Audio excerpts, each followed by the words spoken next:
সম্মানিত উপস্থিতি, আপনারা জানেন আমরা আজকে এখানে সংস্কৃতি কর্মীদের পক্ষে কেন দাঁড়িয়েছি। আমরা গাজার মুসলমানদের পক্ষে দাঁড়িয়েছি। এখন আমরা যারা এখানে দাঁড়িয়েছি আমরা নিরাপদ আছি। বিভিন্ন দেশের মুসলমান শুধুমাত্র নিরাপদ আছে, কিন্তু গাজার ভাইরা তাকিয়ে আছে কখন তাদেরকে দোয়া করে, কখন তারা একটু নিঃশ্বাস নিতে পারবে।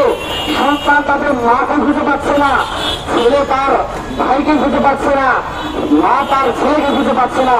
এমন একটি পরিবেশ তৈরি হয়েছে যেখানে আমরা হয়তো একটু খাওয়ার জন্য পথ খুঁজি, রাস্তা খুঁজি, কিন্তু সেখানে গাজার ভাইরা আজ নৃশংস ভাবে তারা শহীদ হচ্ছে, হত্যা হচ্ছে। আমেরিকার মদনে নেতানিয়াহুর হাত থেকে আমরা আল্লাহর কাছে দোয়া করি আর কিছু হতে পারো বলতে পারবো না, এবং প্রতিবাদ জানাই আল্লাহ তুমি গাজাবাসীদেরকে তুমি রক্ষা করো, আল্লাহ তুমি তাদের জন্য সহায় হয়েছে, আল্লাহ তুমি তাদের জন্য সহায় হয়েছে। এই বলে এই দোয়া করে আমি আমার কথা শেষ করছি। আসসালামু আলাইকুম ওয়া রাহমাতুল্লাহ।